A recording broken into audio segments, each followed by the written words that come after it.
Hey yo, episode 73 of Super Action Talk. Who's in the Action Talk studio today? Woo, Denny Myers here. Denny Myers of the world famous P90s, right? Right on, brother. I think that's the last time. It's only in a parking lot, but yeah, I think that's the last time we played together. Yeah, absolutely. It's a good time. Yeah, our 90s band.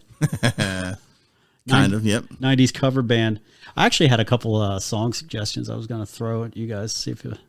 Dude, I'm ready. Yeah. So what have you been up to? Dude, I've been working, and it sucks. It does suck. Yeah, so, It sucks dick. Yep, so actually, want to change careers at some point. You think? Oh, yeah. Doing what? Not working on cars. Okay. Yeah. Actually, I had a car question for you. Not me related, but like balls deep related. We'll get into there you later. go. All right. Yeah, that's what I do. Yeah. Not the balls deep thing. Well, Yeah. sometimes, but So, do you have any idea what you'd like to do? Obviously something kind of service related, but not cars. Okay. I'm kind of looking around. Buddy of mine, actually, good friend of mine, who was actually at the last P90 show. Ooh. It's been most of the P90 shows. Big fan. Big fan. Yep. Gold level member. Got the album. He does have the album, or tickets for the or whatever pre-sale. So yeah, he just got on with a company, Siemens, kind of doing the exact same thing, fixing machines, but they're just not cars. And it's, Okay. Making decent money, same as what he's making there, and much happier. Nice. Because less stress. Because working on cars is it's the worst of every. It's like the fast food of real work. I could see that. Yeah, I could see that. Yeah, it's got to get this done, and pushing through and just No one's ever happy. Yep, there's no clear cutoff date. It's like, oh, there's still work to do, but you got to stay late. Huh. So, yeah, and it's customer service, so people can kind of they can be dicks to you. Because where I work, they work on forklifts. Yeah, and those guys, I mean, it's customer oriented, but if the company's like, if somebody's really being a dick, they'll just fucking pack up and leave. You can't do that. Yeah, which I'm actually, my wife and I, we grew up, not grew up, but our career life started in Pizza Hut, fast food, and so we are very customer service oriented. But there comes a time that it's like I will do everything I can to make the customer happy, but I want to go home at 5. Yeah. All right, but we businesses now build the customer expectations so high that it's like, oh, we will do anything to make you happy, and they're more about making the customer happy than actually keeping their employees happy. Yeah. So there's the balance that has to happen, and it's going to change sometimes in the industry at some point, but it ain't happened yet. Yeah. And I'm getting too old to be staying till 6 and 7 o'clock at night at a high, almost an athlete level work, lifting heavy stuff and stuff like that. So, yeah, that's ridiculous. We're going to talk old man stuff, but because my back, I have a lot of back problems, and my knees are starting to go and shit, and it's like I want to get out of what I do too. Right on. Because it's like I've been picking up heavy shit for 30 plus years, and it's like, yeah, I can't do this forever. That's me. But for me, it's my feet. I got like tendonitis in both my feet, and it's starting to creep up my left leg a little bit. And I think it's bullshit. Yeah. And if it's heavy and it's not a Les Paul, I really don't want to do shit anymore. I gotcha. I got some big ass veins on my. Look at that. Oh, dude, isn't that gross? Yeah. I got lasers for that shit now. I went to get them checked out actually, and the woman was telling me about it. The insurance didn't cover it, so I was like, oh man, and I'm got my big bulgy ass veins on my leg. Yeah, it's one of those purely cosmetic things. So insurance like, we're out. Yeah, well, that's our old man conversation for the podcast. So right. We are playing songs. We don't have a real theme for this. We're just playing Denny songs that Denny likes. Yeah, the songs that Denny likes. Yeah. We talked about this, and you said, there's no real theme. So, like I said, I made up my own. I'm tired of doing a lot of work for this thing. Yeah. if I'm being honest. Yeah, well, I've done 73 of these things. I can't keep coming up with new songs. I listen to the same 4 fucking songs. Right. So this is back when I was in college. Late high school, early college. I went to Ohio State. The Ohio State junior, kind of, because I didn't, my grades weren't good enough to get me into Ohio State proper. So my first year I had to go to Ohio State Newark. Ooh. Which is, in just the middle of nowhere. So Neil Young didn't write a song about that? Nope. However, my wife did go to, girlfriend at the time, she did go to Kent State, which Neil Young did write a song about. Right. So our first year there, I was in Newark, she was in Kent State. It was about an hour and a half, hour 45 apart. So I would pack, close out classes on Friday, drive from Newark to Kent State, pick her up because she lived in a dorm. Can't hang out in the dorm because it's all girl dorm and got to be out by 9. Right. And then pick her up and she would come back. Her and her cat, nice. that she's her not allowed to have in the dorm. But she had it anyways. Yeah. Bring her and her cat back to Newark to the apartment I was living in. And she'd stay the weekend, and Sunday I would drive her back, and boom. So I had this bunch of songs I would listen to, like my mixtape, because in my 78 Chevy Nova with the Craco cassette player. My dad had a bunch of Novas. He used to race them. Yeah. This was a 6-cylinder, which is a great engine. That's gonna be another episode, but and 2:00 in the morning, come back from Kent State. They get a couple of, interstate races in the middle of the night with, just random dude, Yeah. Always like the Chevy 2. Yeah. Why is that a weird thing for yeah, we had the 57 Chevy, then we had the Chevy 2. It's the also car down there. TOO. Yeah. So, these are songs that I would listen to. And like we talked about, everybody else my age were into the classic, Eddie Van Halen, Hendrix. Well, Stevie Ray more so than Hendrix, but then Hendrix by default because Stevie Ray was into Hendrix. Let me tell you a quick Stevie Ray story. There was this bar we used to go to up home, and this is a quick one. There was a bar we used to go to up home, and there was like a shitty blues band playing, and nobody was there except there was like 4 people there. Yeah. And this band gets done playing. What's the Stevie Ray? Is it Crossfire? Crossfire. There's that one in. Is It was fucking one of them. I don't remember. But they get done playing, and the singer goes, "That was Stevie Ray's song. Stevie Ray Vaughan song." And this one guy yells out, and the thing goes, "More like Sucky Ray." Fucking Sucky Ray Vaughan. Anywho, I didn't mean to cut you off. Every time I hear Stevie Ray Vaughan, I think about Sucky Ray Vaughan. So what about Humble Pie? Was that on your mixtape? Humble Pie is on my mixtape. The whole they just sleazy bar music, dude. That you can just you listen to the record and you just might as well be in a fucking bar.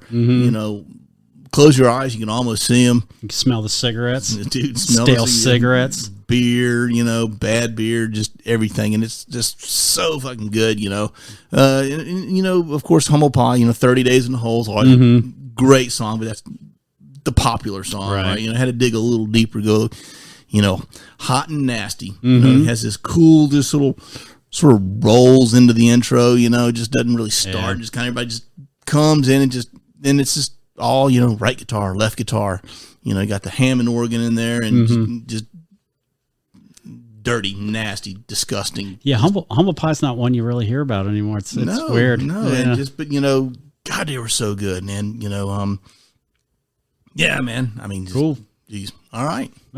Well, here we go with Humble Pie and Hot and Nasty. And we're back. Hey.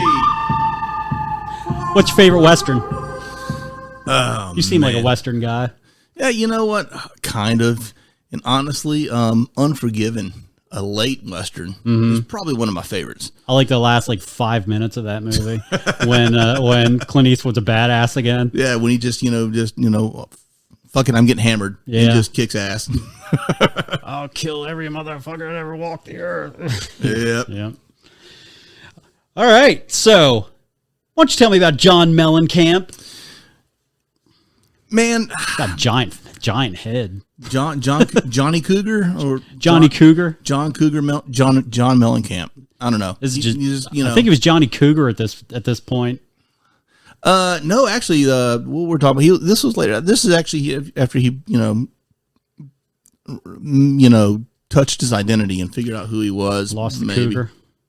Yeah, that was a whole stage moniker. You know, some guy says, you'll never be a rock star. I mean, John Mellencamp. Mm-hmm. So they came up with the whole Johnny Cougar thing. But dude, Johnny Cougar, he's one of those guys who you never realize he has as many good songs as he does. Yeah, he's got a shit ton of hits, dude. And they kind of spans, genres a bit. Later on is more, adult rock oriented and kind of more, radio friendly or just, smooth rock or whatever you want to call it. But dude, they're still catchy as shit. Yeah. And you can sing them. So, you get on Spotify, just John Cougar Mellencamp, and just like, where I got like this double CD, I'm still into CDs. I'm old. I got back into CDs actually. Yeah, CDs and tapes. It's weird. I got a few years ago. My wife got me his greatest hits. It's a double CD thing, and I put them in. It's like, dude, I forgot he did that song, dude. That was Johnny Cougar Mellencamp. Just so many songs that you actually didn't realize. There's ones he obviously did that you always know, but then just. This one was always one of my favorites, though. Dude, this is a good song. This is actually kind of after he got Slick, the Slick 80s Productions, which goes against the whole, what I just talked about, the whole dirty barroom thing. But this is a good kind of Slick. I mean, it's still kind of very roots rocky feel, but John Cougar, Mellencamp, what do we call him? I don't know. He doesn't get the credit for actually inventing the whole alt rock genre, alt country. Yeah, he did the what was that called? Farm Aid? Yep, he did Farm Aid. He was always down home Midwestern for sure, but still lives in Indiana. Yeah. And but from the very beginning, he always did mix like the whole country kind of Americana thing with the rock feel. Some songs like Jack and Diane, they're pretty much more the acoustic kind of, but hell, even Pink Houses, cool electric guitar riffs, and his very first song, which was a cover by, I forgot who, actually, was it Linda Ronstadt? They may have done it, but I Need a Lover That Won't Drive Me Crazy. Yeah, it is a cover, isn't it? Yeah, he had the hit with it, but it was a cover from, I think, Linda Ronstadt. Somebody fact check me, please. But someone like that, but that was a great song with like a, like the whole 5-minute, instrumental intro. Yeah, this one has a long, has a whole build up too, if I remember correctly. Yeah. But yeah, the whole the mixing the country themes and and just in the down home lyrics with kind of a very rock and roll kind of feel. Yeah. He didn't get enough credit for inventing a whole, Uncle Tupelo and Sun Volt and Wilco they owe everything to damn John Cougar. Yeah, Mellencamp, whatever. Dude still smokes too.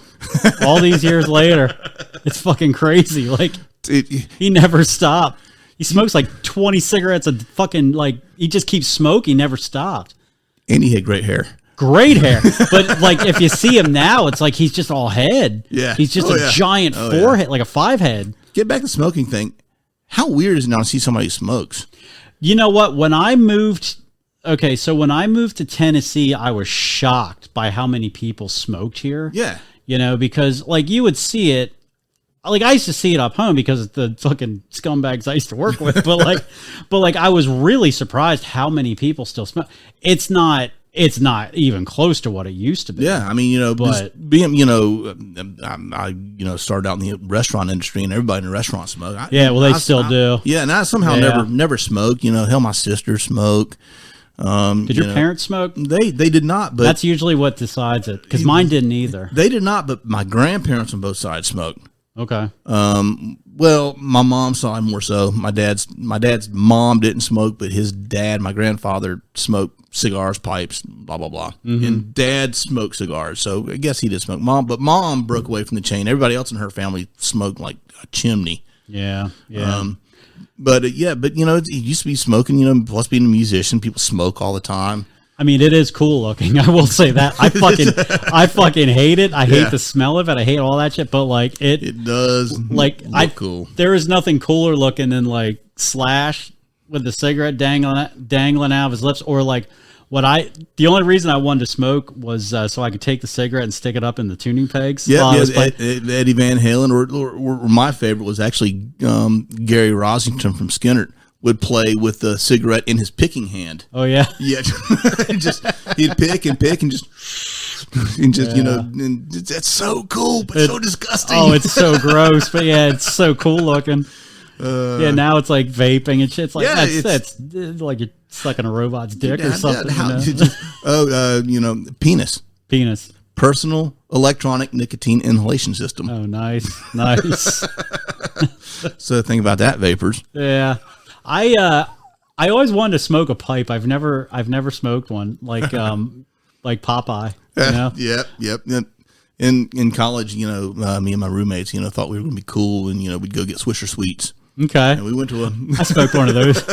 I'll still smoke those every now and then. So we all went out and bought packs of Swisher Sweets and went to the fucking local pool hall and sat there and drank some beer and shot pool and smoked Swisher Sweets, and Jesus, I just threw up, and just like bits of tobacco and shit just came out with them. No, I'm not doing this shit anymore. One of the most drunk and hungover I've ever been in my life. I went, all my friends smoked, and they all smoked Camel Wides. So I was like, well, I'm going to start smoking Camel Wides. And I was already in my 20s, which is even dumber. But I remember I bought a pack, and we went to some club, and I smoked and I never smoked, I smoked the entire fucking pack, and I drank my face off. And I remember I was standing on the dance floor with some girl, and she had like glow sticks. She kept going like in my face with them. And I went, baby, you got to stop doing that. And the next thing I remember was I was bent over the toilet just fucking yakking. And then the next thing I remember was my buddy was carrying me out of the place. But like I couldn't get that taste out of my mouth for probably 3 or 4 days. Every time I'd put any food or anything in my mouth, I would just immediately throw it up. Yeah, it's oof. Yeah. I'm so glad I never started like seriously doing it. Yeah. Like we bought some cigarillos like a little while ago. No, last year or so. Some White Owls. Yeah. Well, it's like I got on like a Western kick, and that's always what fucking Clint Eastwood had. Oh, yeah. I was like, it's so cool looking. So we got them, and it's like I can smoke those because they're kind of like a mix between like a cigar and a cigarette. Right. Like you don't inhale them. Yeah. And that's cool. Like I'm okay with that. So just give you lip cancer instead of lung cancer. Yeah. But yeah, I'm okay with those. But like cigars are kind of, they're every now and then. Yeah, it's all right. But like I can't fucking do cigarettes. Yeah, I don't know how cigarette companies have stayed in business. As little I've seen smoking here lately. Well, they what they did was they started focusing on Asia. So when you see like the Philippines, like that, because there were so many laws and so many people were like lobbying against the cigarette industry. Yeah. They were like, well, fuck it, we'll just go somewhere else. So like you still see billboards and all kinds of shit. Everybody smokes over there. Dude, we I'm in the car industry. It's a Japanese car company, and I was working on this car years ago, and they actually had to call in a Japanese engineer. His name was Bobby. Probably good at math. That's his American name, Bobby. Bobby Shiba. Okay. So anyway, dude, cool dude, great dude, man. Love this guy to death. We got along for years afterwards. We'd come out, and dude, we'd just like, take data off this car and, do stuff. And he'd like, dude, he would literally take notes on the back of a cigarette packet. Really? And every 10 minutes he'd go out to smoke, and he'd call Japan. Smoke a cigarette, call Japan. Come back in, we'd do some more stuff, and he'd just take notes on the back of his damn Marlboro packet. Wow. And dude, they smoke like crazy, dude. Yeah, they pushed it on them over there. Yeah. That's where they get all their money now. It's not here. Right. Speaking of tobacco and farming. Yeah, right. We got the Midwest here. Yeah, so let's listen to John Mellencamp and Rain on the Scarecrow, ... Blood on the Plow. There you go. I brought it back around there. Yeah, that's good. Nice segue.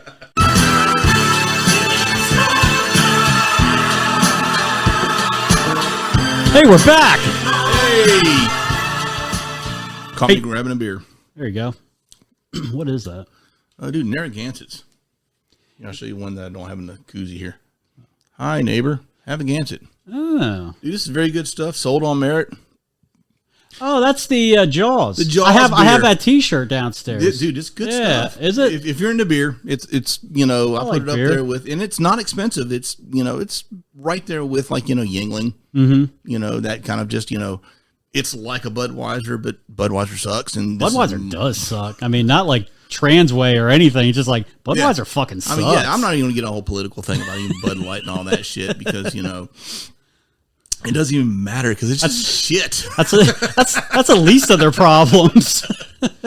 Yeah, that's what I thought that was when you turned it. Yeah, Candace went to Rhode Island. Cracked it right there. I don't know if you're It was nice. A couple months ago, and I think she went to their brewery or something, and she got me a T-shirt. It's got Jaws on the back, of course. Nice. You know. Yep. I actually just bought a 12-pack. Because every once in a while they come out with their classic 12-pack that, you know, has the old school label on the cans. And, you know, it's, you know, good stuff. And Nice. Yeah, I've never had. We were somewhere recently, and I saw they had. I think it was Union Jacks may have. I don't remember. I think Union Jacks does. Yeah. Barley serves it. Oh, really? Yeah, my local little, you know, I'll throw this little out there. You know, Butler and Bailey Market in Rocky Hill. Never been there. Dude, it's a little mom and pop, you know, grocery store. Kind of like they were back in the day before, you know, everything was a Walmart or a Kroger or anything. Like almost like a bodega. Whatever that is. It's like a little grocery store. So, yeah, very much like a bodega then. Yeah, you know. yeah. But they actually have it, and it's good. Of course, you know, Total Wine's got it. And also, Montucky is a good beer. Also, a very similar kind of lager. You know, my favorite beer is Labatt Blue. I fucking love Labatt. I do like Labatt so much. Yep. I couldn't find it anywhere. And then I saw Food City sold it, and we're really getting on local shit here. And fucking where all the girls show their tits, they sell it. Twin Peaks. They have it on draft. I was going to say Mouse's Ear, but you know. One of my well, I'll tell you later. So, because we're talking about the Mouse's here, why don't you tell me about Aerosmith? Aerosmith. Okay, getting back to you know, Back in the saddle again. well, you know that, man, this is one of their early tracks. That's there a good again, one. you know, that whole, dude, I dig Aerosmith. Aerosmith's one of the bands I've seen the most, just because I got into him at such an early age. Yeah. And just kind of stuck with him. He's like, you know what, this sucks, man, but I respect you, so I'm still going to go to your concerts. And what's really funny is, you know, God, they're getting ready to do their last tour. Are you going? No. How much were tickets? I didn't even say. Stupid. They were getting up into, you know, they're getting bought out. So you had to pay $2,500 to go see the show or some shit. I don't know. Black Crows are opening. Black Crows are opening up. Here's the thing. I still got my ticket stub from 1991, I believe. July 91 of the Black Crows opening up for Aerosmith when I saw them at Blossom Theater in Cleveland, Ohio. Oh, that's neat. Yeah. Black Crows were on their first world tour for their first album, opening for Aerosmith. And man, that was a good show. The Crows were in their prime. They were hungry. Yeah. Aerosmith were just sober, but didn't suck yet. They weren't too sober. You know, it's like, you know, because I'm clearly one of the guys like, you know what? Aerosmith was a lot better when they were stoned off their gourd. Oh my God. Those first like 3-4 albums are fucking fantastic. Yeah. Yeah. And my favorite album is their very first album, Aerosmith. And it's lo-fi, dirty, nasty, just like the Hot and Nasty song we just tried. It just has that same fucking feel to it. But you know, always gotten this big debate here on Facebook recently, like which other album was better, you know, like, you know, Toys in the Attic or Rocks. And I'm a Rocks guy. Yeah, I always liked Rocks better. Yeah, absolutely. That's a heavy record. Yeah. Not like metal heavy, but just heavy. It's heavy, you know? rock. Yeah. Yeah, it's funny. Like when you listen to early Aerosmith, like Steven Tyler doesn't sound like Steven Tyler. No, his voice really changed. Yeah, he had a deeper voice and just, kind of better. Yeah, dude, he was much better back then. Actually, one of my roommates in college hated Aerosmith. Hated it. So he's like, dude, here's this great record. It's like, no, I hate Aerosmith. Just listen to this, dude. Yeah. He was like, had it for a week or so, and I went back to he lived he lived in this 3-floor house. He actually rented the top room of this house, which was an attic, and the house was a duplex, back on the campus of Ohio State. So he lived in the top room. When you go up there, the attics of the two sides were divided by like glorified fucking pallets. Okay, so like the person, there was a girl who lived next to him. It's like, dude, they could talk to each other through the wall, and not like loudly because it was open. It was clearly like just staggered wood. They could just talk to each other like we're talking right now. And but anyways, college life. Dude, I went to art school. Lived at home. Yeah, nice. No, it wasn't. Miserable. Yeah, so he was up there. It's like, dude, this record's amazing. It's like, that's Steven Tyler. It's like, yeah. It's like, dude, this is awesome. It doesn't sound anything like him. I know, it's so much better. Yeah, it's way better. And Brad Whitford actually plays solos on it. He's just not the guy who's sitting there, just, in the back, just kind of strumming along. It's like they actually trade out solos and do stuff like that. Yeah, they actually sounded more like a band. Yeah, it's it's just not the Toxic Twins. Right? Just, bullshit. Because Joe Perry kind of sucks. Yeah, he kind of sucks. He looks like an old woman now too. It's really weird. So does Steven Tyler. Oh God. Yeah, it's weird. Look like old Italian women. Oh yeah. But the joke always was, dude, anybody with a guitar in their sister's wardrobe could be a rock star. Yeah, back in the 70s. It's true. It's absolutely true. So this one, "Walkin the Dog," also a cover. Yeah, of an old blues tune, which was just rehashed nursery rhymes. Right. Somebody else did that. Korn did that later. Yeah, they did. It was bad. It was really bad. I kind of dug it, but I have this weird love-hate thing with Korn. Like the first album, I actually kind of like. I don't really listen to it much, ever anymore. But I remember at the time I liked it. That being said, I was flipping through YouTube the other day, and Limp Bizkit popped up. Their 2021. They played at Lollapalooza. Did you ever see that? No. And like Fred Durst is dressed like an old man. Oh yeah, I remember that. I remember he did that. Yeah. Like I made it into the first song, and I turned to Candace. I was like, God damn, I didn't realize how bad these guys were. Because there were some songs actually like, it's all right, And I actually saw them in concert. They opened for Metallica.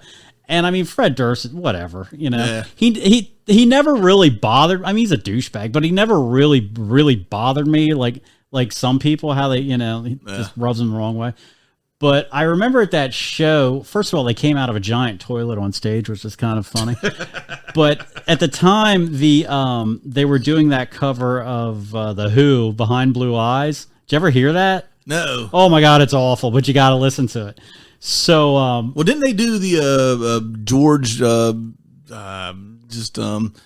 Have Faith"? Didn't they do that? Yeah, that was like their first song. Yeah.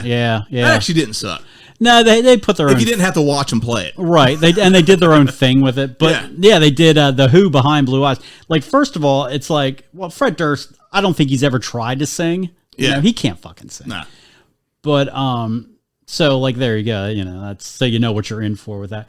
But when they were playing that, there was like a guitar solo or something, and Fred Durst disappears from the stage, and then all of a sudden you see him on like a cart in the back of the stadium. Like he must have left the stage, you put him on the cart and drove him back there, and then because you hear him singing, but you don't know where it's coming from, and then you turn around and he's coming. So like, good for him for showmanship. Kid Rock was like that. He was on the same bill, fuck that guy, but like he was pretty entertaining. It's when he had the midget on there with him. Oh yeah, I remember that. Josie. And it was like, all right, I like the cowboy song. Whatever. Girls showing her tits. It's a whole thing. Yeah. But anyway. What were we talking about? Aerosmith. And their cover of "Walkin the Dog." Walkin the Dog. Yep. The only has a flute solo. It does have a flute solo. I didn't know until like years and years later in Hendrix Crosstown Traffic that's a kazoo. In that, I never knew what the fuck that was. I always thought it was a kazoo, but I'm like, dude, this is Hendrix. He's not fucking playing a kazoo. Yeah, it's a fuzz pedal or just some weird shit he's doing through a Marshall and that damn upside down Strat.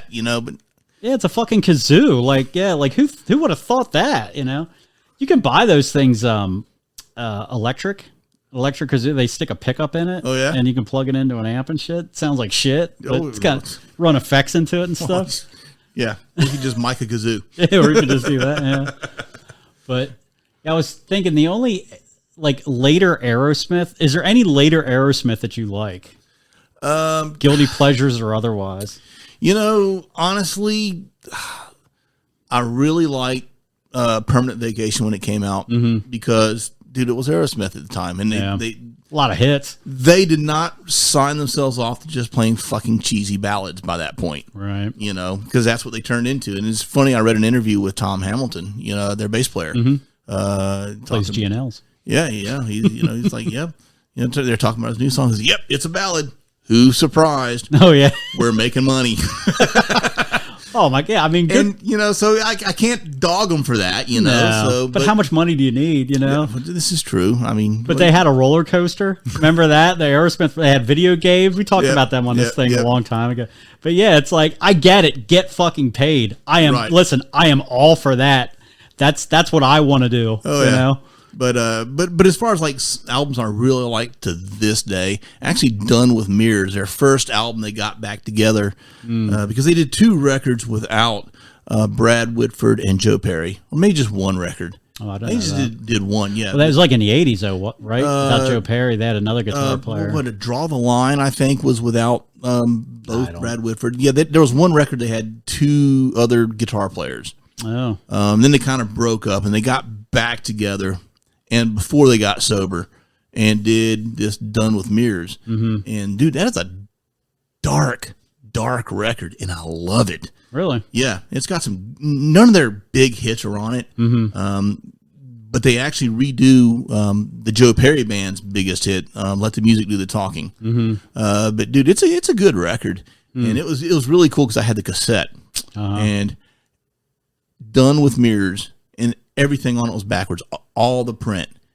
The only print that was not backwards and reverse was actually like the barcode and the numbers. Yeah, you had to scan the shit, That was the only thing on it that wasn't, you unfolded the thing, had all the lyrics and everything you had to put, if you weren't good enough to read it backwards, because according to the internet, you're special if you can do that. Yeah.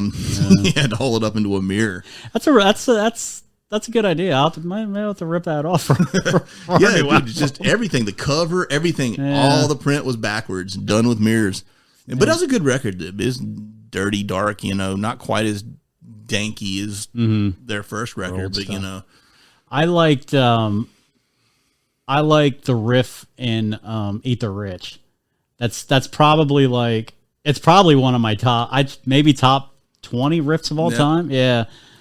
But now I am told they did a really good record later on called "Honkin' on Bobo" that I have never known. But they do some really old school kind of bluesy type tracks, and I'm probably going to need to look that one up because I was told that's way different from anything they've done in years. I just can't get into blues. Like I just can't get into it. By blues, I mean like the early stuff. I call our early stuff kind of blues, right? But by that I mean roots rock.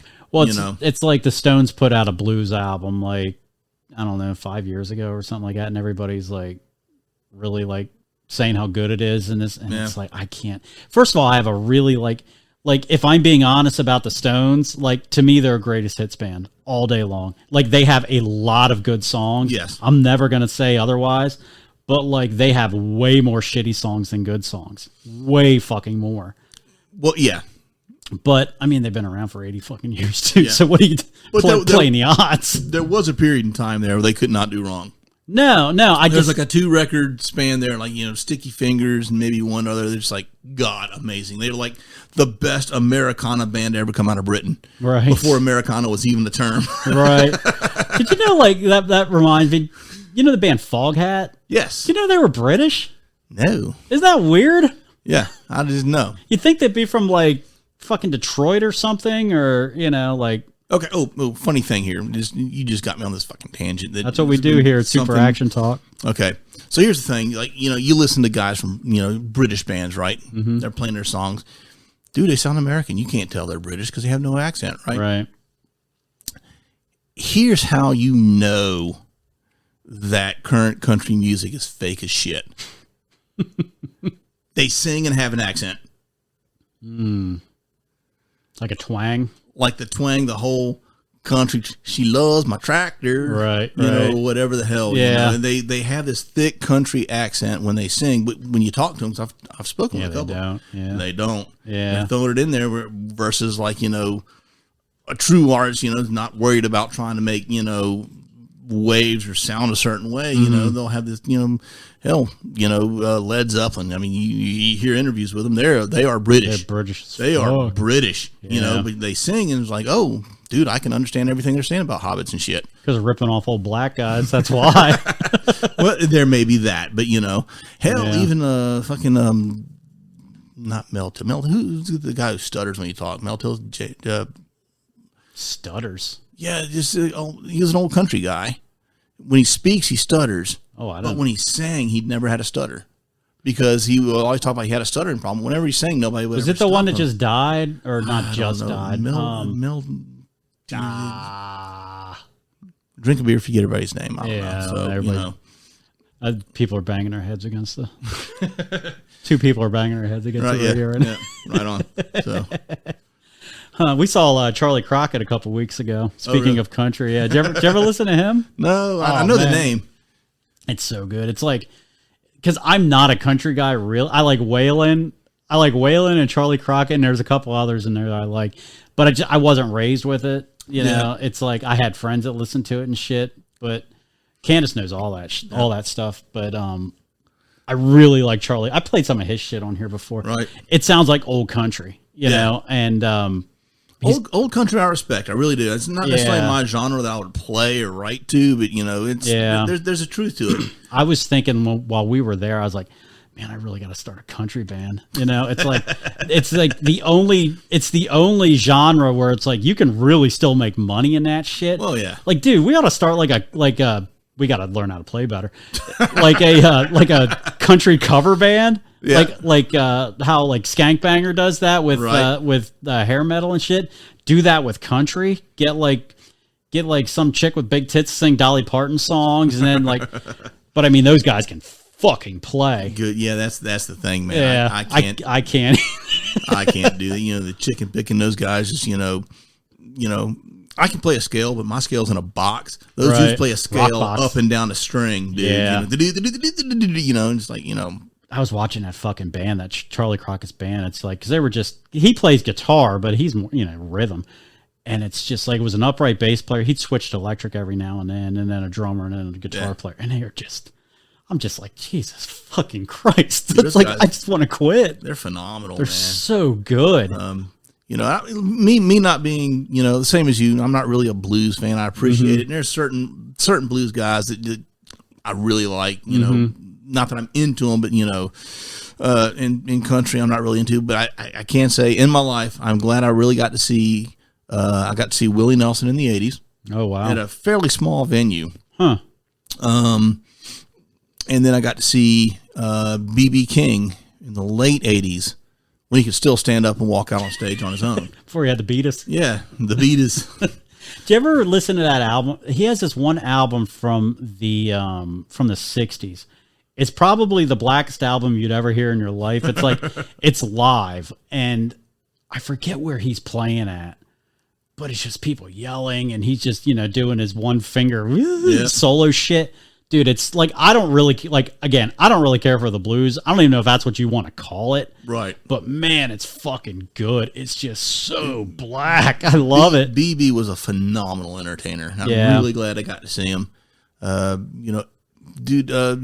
was the same. Saw him this little place in just outside of Cleveland, Ohio called the Theater in the Round. And they usually do plays there. Mm-hmm. But it's literally in the round and the stage turns. So they were set up on the stage, and it would kind of turn, and he just play and kind of wave at people and just swing around, and it was constantly turning. That's neat. It was pretty cool. You know, there's at some point you were looking at back of amplifiers and shit, you know, and then he'll come back playing around to you know, and that was cool. And also glad to say I saw Bob Dylan, even though that show sucked. Of course it did. Bob Dylan sucks. Yeah, well, you know, never really into him, but he's arguably one of the greatest songwriters of, you know, I don't know the latest period. But you know, I saw him.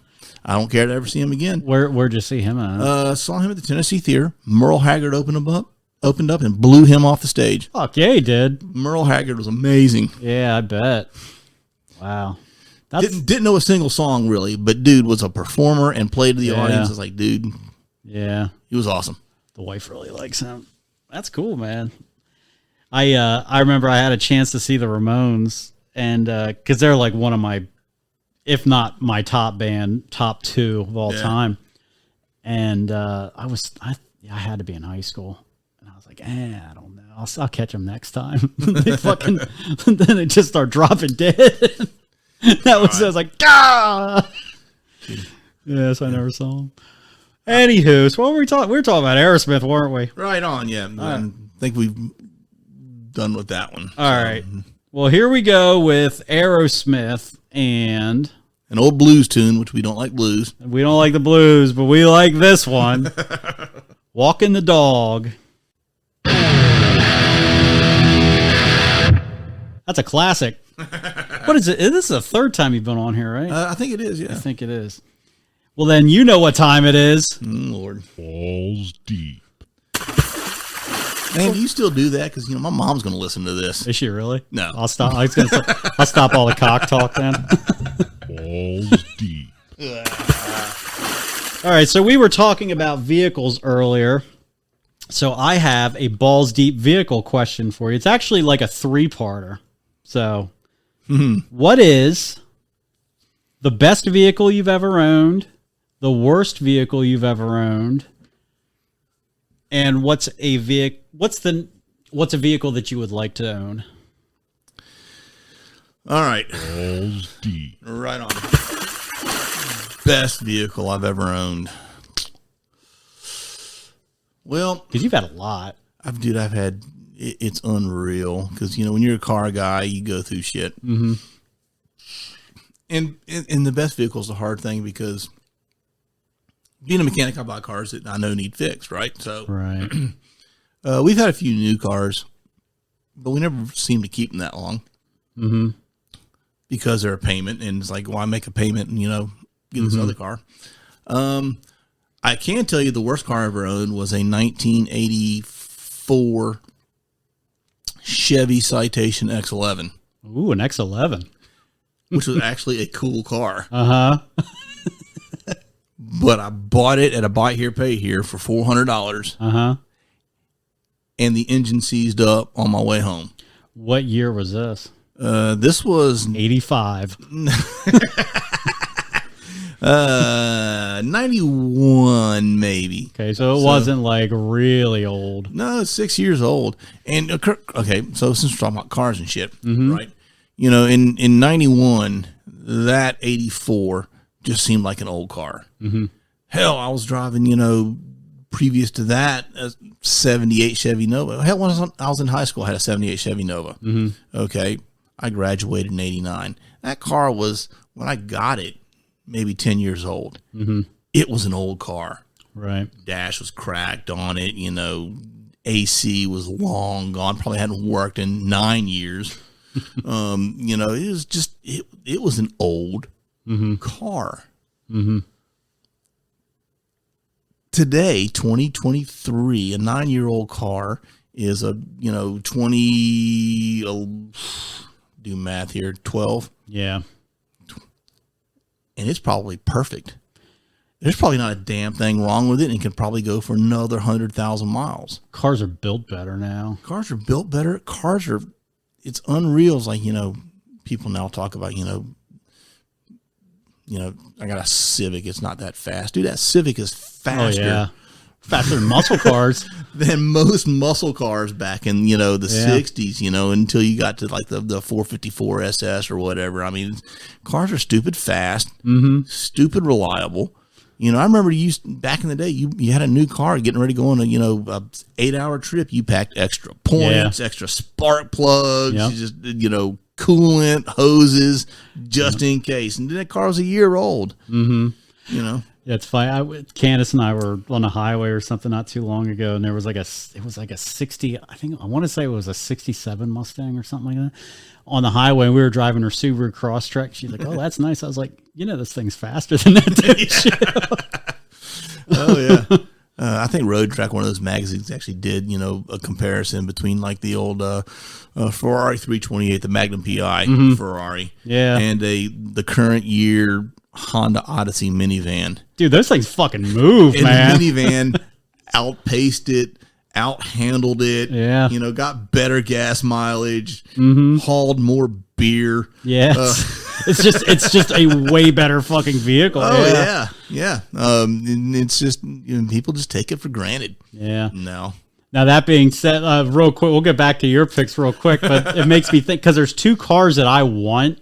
Yeah, I'm on a Suzuki Sidekick thing right now, or Suzuki Samurai. I mean, I've been on a kick with them lately, which I cannot believe what they go for now. Dude, it's stupid. I had no idea because I was just watching some random video and some guy was driving. I was like, you know, those are pretty fucking rad looking. Because I never really thought twice about them when they were around. When they rolled over. Yeah, when they rolled over. And then I started 20-foot outrigger and weights out there. It's awesome.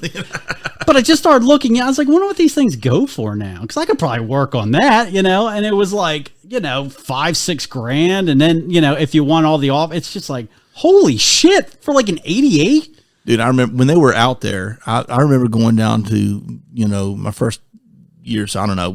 I was working, you know, making some money. It's like, you know, those are.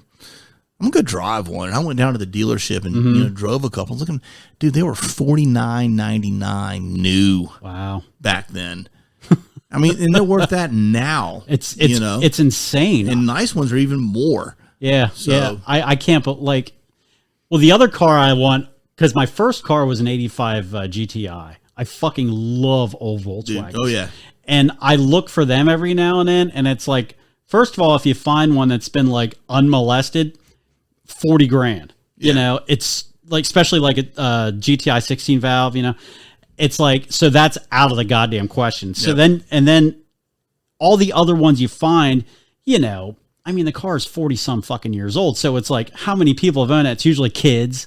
Right. And you rip them up, you put turbos in, all that shit. And it's like, it's going to be a piece of shit. Yep. So, and it's going to be overpriced too. So yeah, you got to find the unmolested ones. And like, and the crazy thing right now is everything 80s is just getting stupid expensive right now. It's insane. Because they're having the surge, and it's starting to creep into the 90s now, but that's where we are. It's like, you know, just the, you know, I lucked into, you know, a couple of, you know, mid 80s BMWs, still have one. And, you know, got into them pretty cheap and sold one for a nice profit.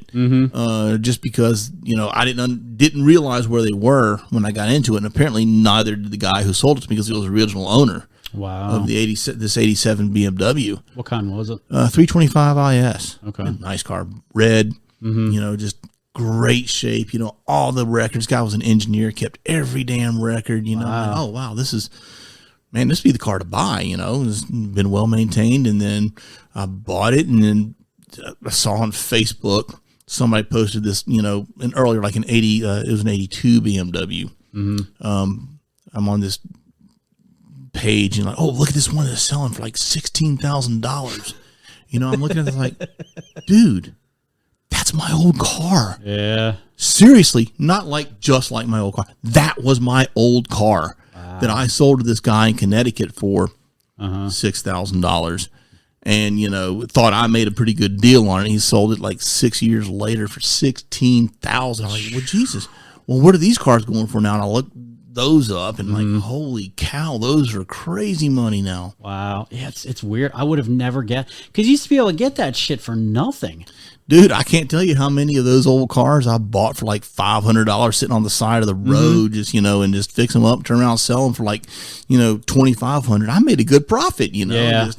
Dude, if I could have all the old cars that I've just messed around with now, dude, You wouldn't be working anymore. I wouldn't need this extra job, you know. My dad used to do that too. I remember he had a Volkswagen Bug, And he actually ran a guy off the road in that thing because my dad has this weird rage. But yeah, it's like those things. There was one that popped up on Marketplace, and it's so I should have sent it to you. It is so rad looking. Yeah. It's got like this cool decal that goes down the sides. It's like got an 80s decal. I think it's a 70s one though. But I think they wanted, I want to say they wanted 12 for it. You know, it's like for a bug, really? My wife's first real car that she bought, well, that we bought, you know, back when we were dating and we were in college, was a 1970 Volkswagen Squareback. Oh, wow. You know, still air cooled, little squat station wagon, 2-door station wagon. One had a green door. Actually had, you know, had the green door in the back. The beige door was still on it, but it didn't work. Okay. So we bought it, and I had to swap the green door on it. It was rusted out. Heat didn't work on it because the air-cooled heat never worked well. Yeah. And once, you know, in that Ohio snow, you know, a couple of years, it's just done. Dude, it was a real piece of shit. But it was cool as hell. Yeah. Dude, I fucking love old Volkswagen. They're just, they're so rad, man. But yeah, like an 85 Mark II Golf, you know, I want red with gold wheels. Dude, out there, that's after we started calling it Golf and not a Rabbit. Yeah, the Rabbits, The Rabbit was the Mark I. So my parents had a Rabbit. They had a silver Rabbit. That thing was probably an 80. I think that was an 81. Dude, my best friend in like elementary school, his dad had a Rabbit diesel. Okay. Yeah, ours was too. Yep. It would not get out of its own way. No. You had to let it like just run. And it stank. Yeah. But it was cool. Yeah, they're fucking awesome. It's just don't drive it far, but they're cool. So okay, so what was the what was your favorite car you've owned? Oh man. There's been a few. One was also a car that we bought for my wife when we were in just out of college. She also had a she had a Golf 3. Okay, I had one of later those too. on, but it was the LE, which was basically the GTI without the GTI engine. Okay, it was cool. So I had these really cool plaid seats and stuff. That's mine did too. Yeah. It was a 97. Yeah, hers was 93. Yeah. We bought that as her graduation gift when she graduated Ohio State. It's like, nice. We'll do this. Yeah. But before that, what she was driving was this awesome. It was a 1986 AmeriCorps XR4 Ti. Oh, wow. That was a cool car. Wow. I don't know. Yeah, you know what it is? Yeah. It had the twin spoiler. It's a Ford Sierra that Mercury had this great idea. It's like, oh, we're going to have a European car brand. So they kind of brought these things in, and it flopped. The whole concept flopped, but the cars were awesome. I've seen one of those in fucking forever. Dude, I wish I still had. I actually got a, my BMW I have now, my 86. I got Haggerty insurance on because, pinky up. They sent out a magazine, and actually one of the articles, one of the magazines I got was actually about the AmeriCorps, and it had like the exact car as like the cover, blah blah blah. And it's like, dude, that was our car. Wow. 5-speed, had this 2.3 liter turbo. By today's standards, it was slow as shit. Yeah. It was 0 to Road and Track tested it at a scalding 7.7 seconds 0 to 60. And today, one of those Freightliner vans will do 0 to 60 in 7.7. But dude, back in the day, it was fast. Yeah. And the thing was turbo technology in the 80s was not what it is now. No. It was like you just jumped on it and you would wait. And then it would kind of go, and then all of a sudden everything hit you at once. Yeah. So it felt a lot faster than it really was. Because actually, in any real car guy will tell you, 0 to 60 is not the actual performance measure for a vehicle. Because once the thing actually gets moving, dude, things change. Past 60. But then, man, that car was cool. Did you ever own was it AMX? Were they the ones that were like station wagons, but they had like they're built like almost on truck frames? Remember those in the 80s? The Eagle, the AMC Eagle. Was it AMC or was it AM? I thought they were like AMX. AMC made the AMX. AMX was a model early on in the AMC. That was their super muscle car. Right. Okay. It was an AMC AMX. But AMC eventually turned into Eagle. Okay. But the AMC Eagle was this. They had a sedan, right, and a station wagon, but they were built up, lifted, yeah, and they were all-wheel drive, yeah, and still cool, yeah. And those actually sell for good money now when you find nice ones. Yeah, they do. I follow those too, by the way. Nice. I remember seeing the town I grew up in. I remember seeing a couple of those like going around when I was a little kid. Yeah, dude, they had the wood sides on them, and just this glass tufted. Wasn't leather, but it's vinyl, but it looked like leatherette, just naugahyde. Just tufted interiors and just so fucking 80s. Oh, yeah. You can't hate it. So what are those things going for now? Oh, man, nice ones are 12, 15. Oh, shit. Oh, my God. Yeah, dude, it's stupid. Wow. Huh. All right. So how's your Volvo doing? Dude, I like that car. Yeah. Dude, that car's fun. What year is that? It's a 2017 little T5, which is actually their entry-level engine, but it's two-wheel drive instead of four-wheel drive, so a little bit lighter. And, I bought it used, but the original owner had their little Polestar upgrade done to it, which actually wakes it up a little bit. And okay. It's got the sport package, big wheels on it, so it looks mean and just, dude, it's fun. I love the I actually went in a rabbit hole with the old Volvos. The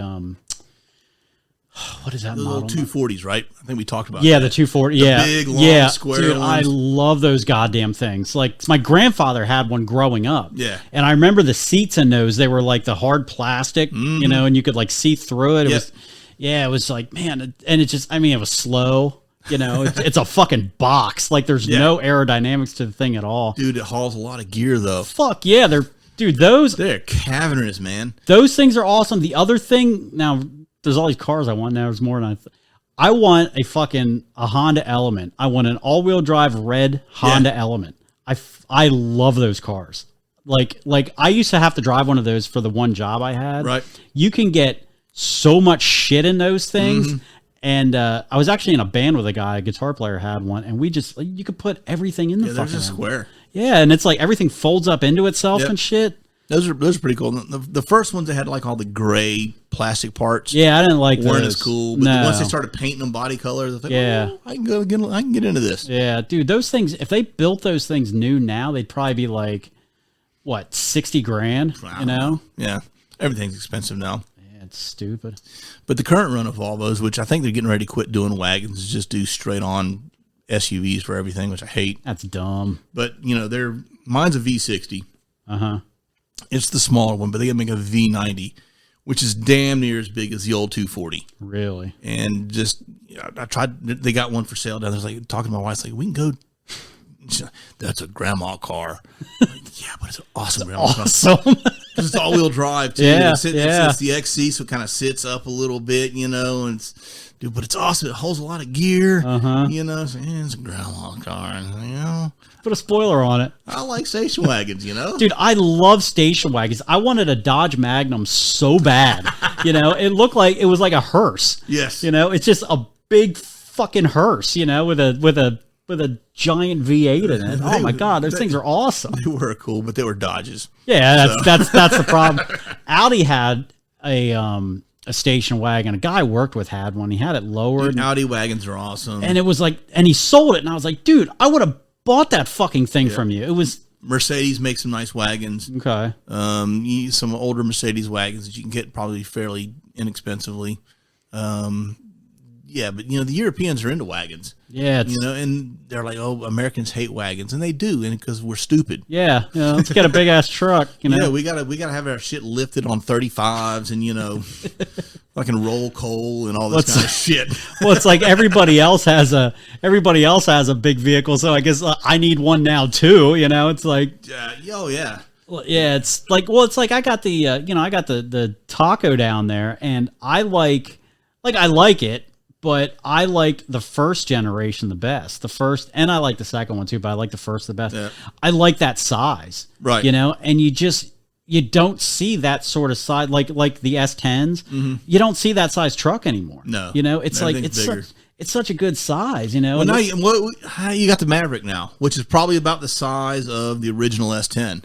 Oh, really? And the original, yeah, the Ford Maverick, you know, which used to be you know, I don't like Fords.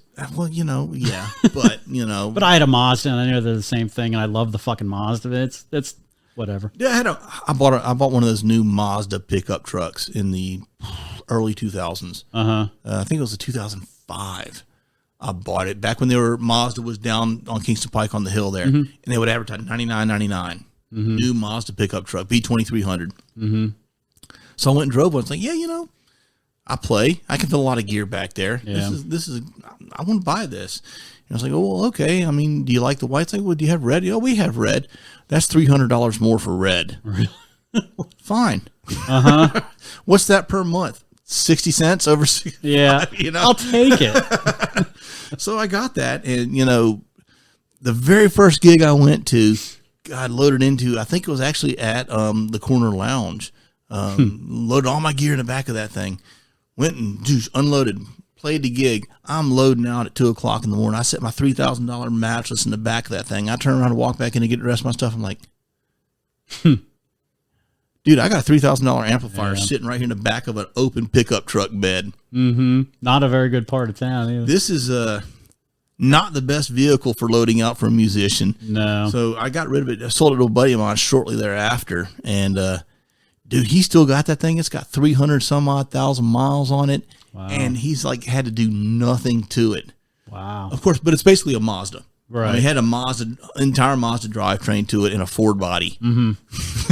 I had a Mazda Speed 3 for a bunch of years, and I loved that car. It was driving stick around here.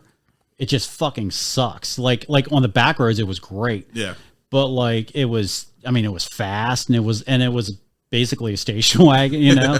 But I love that car. But I went to get the oil change. I had it for like 2 years. Then I went to get the oil changed once on it. And I had the hood open, and they said, you know, this battery, it's a boat battery in this thing. It's like, what the fuck are you talking about? Deep cycle? Yeah, I don't know. Yeah. So it's like, whoever had it before, I bought it from a fucking dealership too. They never even like checked it out. But it had like a fucking boat bat, and then like, because it didn't quite fit in the cavity, they had like a piece of wood in there. It's like, what the fuck? But it still ran. Like, it ran fine, you know? Then I sold that, and I got a CX-5, which is like, I mean, it's like, it's a car, you know, it's something. I loved it. I fucking love that. I should have kept the goddamn thing. But it's like you said, like with gear, it's like I can shut it. I don't have to worry about people getting into it and shit. And it was like, it was reliable. Yeah, it was slow. It was like 2 points slow, but it was like, it was a good fucking vehicle. Right. That's why I see so many of them. Yeah, well, my gear hauler now is that 2002 Land Rover Discovery. Right. It's on its third engine since I've owned it. Jesus Christ. Okay. And it gets 12 miles to the gallon. The guy who was that's city and highway. Right. The guy who was the original drummer and mass driver when I was in Pennsylvania, he's dead now. Yeah, whatever. But bless his heart. Yeah, bless his heart. He had a Land Rover. It was what year is yours? It's a 2002. This had to be a 90s. They all kind of look the same. We had a 95. And it's crazy, you know, Land Rover's the only company that took, you know, we're going to completely redesign our vehicle and we're going to make it look exactly like the last one. Right. Yeah, I don't know. I think this thing may have been 80s, but I remember he was always doing everything he could to keep that thing driving.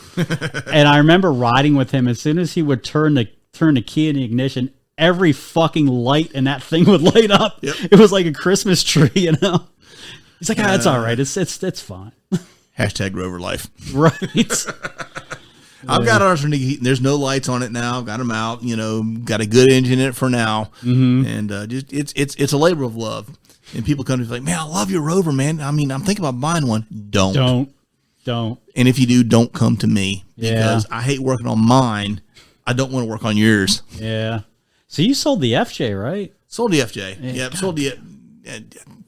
It was cool, but not cool enough. I don't. I remember I was going to buy one of those a long time ago, Yeah. but it was like a year after they stopped making them, and they still wanted like 30 some grand. Dude, they still want stupid money for them. Yeah, they go for a lot of money. Yeah, I mean, for what they are, and it's like, I bought mine for $6, sold it for $10 after putting some money into it and fixing it up some because it needed some work when I got it, but even it had like 260,000 miles on it. Jesus. At that, so wow, yeah, cars they're just fucking better now. Yep. More shit can go wrong, but they're better. Yep. So I guess that was Balls deep. car talk. Did you ever listen to that? You remember Yeah, that? oh, God. I used to listen to that shit all the time. Yeah, dude. When I delivered pizzas, I used to listen to those guys on Sunday mornings. Yeah, that's Car what I would Talk. listen to. Yeah, I delivered pizzas on Sunday mornings, and dude, they're awesome. Didn't they both die? I think I know the one guy did. I don't know if this Tips and Tap or Tip and Tap, something like that. The Yeah, Tappet brothers. that's it. You Yeah, know. that's it. Yeah, I haven't listened to that shit. In Click like, and Clack. Click and Clack. The Tappet yep, brothers. that's it. Yep. God damn, Dude, I haven't listened to that in like 15 Remember them, years. somebody calls, I got a 1965. And something like, okay, what engine got? It's like, it's got the 250. And it's like, what color is it? Mm-hmm. Like that mattered for whatever the question was. They were great, man. Yeah, that was a good show. So, okay, we're up to the last song. My spirit animal, Joe Walsh, Joe Walsh. Who can talk bad about Joe Walsh? the Eagles, because they could talk bad about anybody.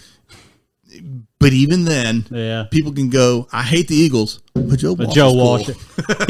he was a weird addition to that band. They did not fit for No. some, but it worked. Yeah. Yeah. I mean, he actually made them somewhat more cool. Yeah. I don't know. I don't hate the Eagles. And there's clearly two divisions of the Eagles. There's the Western country Eagles, and then there's the more rock Eagles after Joe Walsh. And Joe Walsh changed the whole dynamic. Right. They are what they are, but Joe Walsh. Joe Walsh. James come on, Gang. man. James Gang, Joe Walsh, solo. Mm-hmm. The Eagles were better with Joe Walsh. Way better. So, I remember when I lived in Cleveland because Joe Walsh, I don't think he's from Cleveland, but his professional life started in Cleveland with the James Gang and all that. A buddy of mine lived in a house and kind of towards downtown Cleveland that actually had the remnants of an old studio in the attic. And the James Gang actually recorded there early on. I was able to go kind of walk through there. And the middle school I went to, Joe Walsh actually went to. And so there's a history. And Joe Walsh would actually come in and guest DJ some nights on the WMMS, the Cleveland radio station. Oh, really? Yeah, and he would just, for like 3 or 4 hours, just guest DJ, just sounding drunk off his ass. I was going to say, sober, could you understand him? He always sounds drunk no matter what. Yeah. And it was always cool. So I've always been, close to Joe Walsh. And I wonder if that's why because he was on Drew Carey, remember? He was on Drew Carey, yes. Because they were in Ohio, and I wonder if that's why. And that whole, when they were auditioning guitar players for their band. Oh, it's so good. That was a cool episode because they had so many people just show up for that. Johnny Lang, he's like a little kid. doing his Johnny Lang thing. Like Dave Mustaine. Yeah, well, but they're like, Johnny's like, okay, Johnny, that's fine. Finish mowing the lawn. Right, yeah. I remember Joey Ramone was on. He was not even a guitar player. Lisa Loeb. That's right, Lisa Loeb. That's right, yeah. Lisa Loeb. Yeah, I know. Yeah, I know. That's a whole other episode, but at least I love that record. I like Lisa Loeb. So. She made a video of just making waffles, and I don't know how many times I watched it. I remember that. Yeah. What she was married? I don't know if she's still married to one of the Zappas, right? Was she? Yeah, because they had like a reality show together. I don't know. I know she got her, what's his name? The actor kind of got her first, gig or whatever, broke her. Oh. Because they lived in the same building in New York City. I can't remember his name. Was he in Reality Bites, I think? Like one of the hip, like Ethan Hawke or Ethan one of Hawke. That's him. Ethan Hawke, yeah. Lisa Loeb. The old spank bank. Sorry, Mom. Yeah. So Joe Walsh. Joe Walsh. I never knew that the James Gang, I never knew that the drummer ran that band. Like it's named after him. Is it? I didn't know that. I didn't know that. Yeah, like like, because I was on a James Gang kick, because I think he's on, what, 3 of their albums? I think so, because they started out as like a 5-piece, from what I understand the history of it. They were a 5-piece. Joe Walsh, just the guitar player. Right. And they went to this one gig, and like 2 of them didn't show up, and he just like quit. And all of a sudden, Joe was like, well, man, I got to sing now. You know, and then he just took over doing so they could play the gig, and then just kind of, we're going to run this way for a little while. Yeah. But they've had a lot of people in that band after him. I didn't really know that much about them, and I just started kind of digging around. Yeah, because they went on after Joe Walsh, left. I can't remember the guy who came in, took over after on guitar, but he's also another notable guitar player. Yeah, yeah. But they weren't as cool with Joe, without Joe Walsh. But dude, one of the best videos on YouTube is that they do "Walk Away." Yeah, it's like, is it the German video? Yeah. Okay. Oh, dude, that's so rad. And the cool thing about that is the Crying Chain, shameless plug. We do that song. Okay. And we actually do it the way they do it in that video, which is way different than the recorded version of the James. It's way better, dude. They go into all kinds of different grooves on it. But Joe Walsh plays that sloppy pentatonic shit. That's where my heart is. And it's just if I play like anybody, I probably play like Joe Walsh, a little bit like Alan Collins from Skinner, because he's my other big influence. But and you like Peavies, and I do like Peavies. Because I grew up in the 80s, right? And that's what we all had. Yeah, that's my first one too. And we all hated them because we really wanted the Marshalls. So we hated Peavies back then, and Peavy got a big rap because we all wanted Marshalls. But then looking back, they didn't really suck. We just wanted a Marshall. The fucking Peavy, they're still around. Yeah. They're fucking outlive the Marshalls. Right on. But the cool thing about Joe Walsh is I always loved his ability. In the James Gang and solo and whatnot, but to be non-formulaic. He doesn't write verse, chorus, and this song's a clear example of that. But like even Walk Away, Walk Away is a little more formulaic, but like Funk 49, he just kind of changes stuff up. And dude can play guitar, right? But man, like the songs, the solos just kind of wander. Yeah. There's not this build and like bring it back down, and they just kind of go. Yeah. But then they can do that because the other 2 guys in James Gang are so good. Yeah. The drummer and the bass player. The bass player's all over the fucking place. Yeah. Yeah. I always felt that about Zeppelin too. Yeah. Yeah. It's because, like, if we're being honest, Jimmy Page isn't a very good guitar player. No, he's not. But on acoustic, he's amazing. Right. On acoustic, he is pinpoint accurate and just nailed. But you give him an electric, he's like, I just drank a fifth. Yeah. And look, it's fucking awesome. I'm not going to say, but like the fucking rhythm section held that band together. Oh yeah. And it's, but dude, and same thing with the James Gang, it's like, we didn't do, what song did we pick here? The Confessor, right. I had another one picked. I was going to do a 2-fer, but I changed it up. But the other one was actually Stop by the James Gang. It's like a 12-minute song. Okay. Right? And there's this long solo at the end, kind of Freebirdish, but not quite, because Freebird actually moves and has orchestration and all that kind of stuff. Songwriting. Yeah. This is just 3 guys basically all soloing at the same time. Bass, drum, guitar. And actually there's keys on it too, which I think Joe Walsh played in the James Gang. He kind of overdubbed piano in it. But there's 3 people just fucking soloing at the same time. And it's crazy that you keep your interest to it, Yeah. But I had it there. I was going to do a Joe Walsh 2-fer, but I changed it up and threw in the 2 for Tuesday Johnny Cougar song. Hey, we can do whatever you want. It's fine. It's your day. Yeah, no. I tell the wife, it's like, it's your day. You can whatever. Right. We can go see your dad. Yeah, I'd love to. I'd love to waste my weekend. So what's going on with you? Anything to promote? Anything? Any shows? Any life-changing things? I'm available for employment. Okay. I don't need a job. I have a job. But looking for something different. Okay. All right. Sounds like a personal ad. It does. What? Swipe right if you're interested. Long walks. You got anything music going on? Not a whole lot, man. I've had a whole lot of stuff kind of going on, and just sort of personally right now that kind of slacked off. That I just need to get my ass into gear and start, booking gigs. Yeah, it takes a lot out of you sometimes. Yep. It's like sometimes I think, man, I really want to play, but do you? man, I was just like kind of bedtime at 9 o'clock. Yeah, you know, It's kind of nice being home on a Saturday night. I'll be honest, you know, or it's like I can go play at this, or I can pick up a bunch of heavy shit, smell cigarette smoke all night, breathe it in, and then play for a half an hour at 11 o'clock at night and not get home until 3, make $10, you know? Yeah. Oh yeah. Well, if even that much. If that, you know, yeah. You had to buy food and beer at the venue. So Yeah. Yeah. I don't know, man. That's kind of like the thing about the P90s. It's fun. Like, it's like there's no pressure. No, just show up. Like, let's just fucking play and play our 7 songs, 8 songs. same ones. Maybe we'll get it right this time. You know? Do we need to practice? Like, I think I remember them. So we're good. That'll be all right. You know.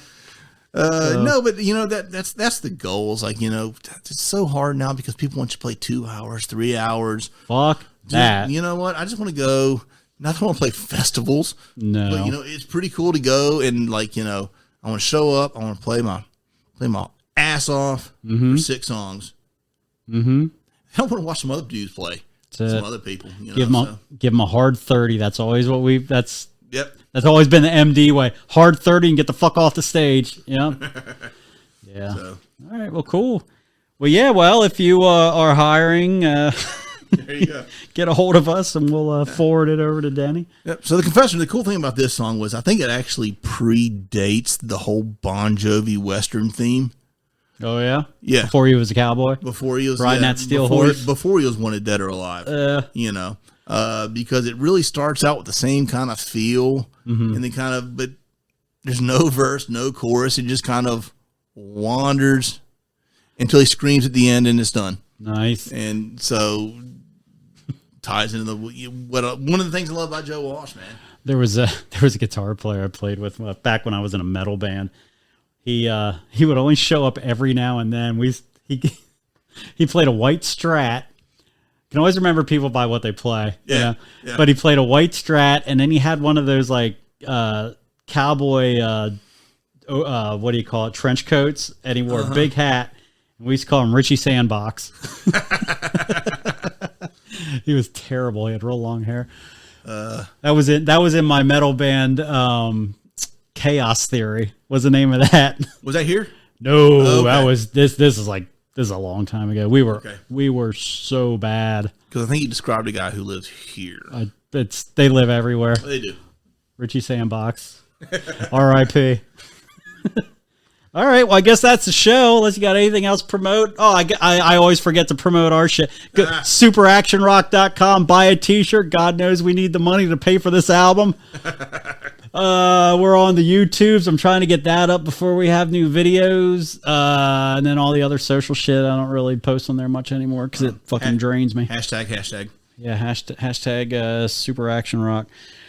All right, so I'm going to play the outro music. Thanks for stopping in, Danny. Hey, thanks, man. Always a fun time.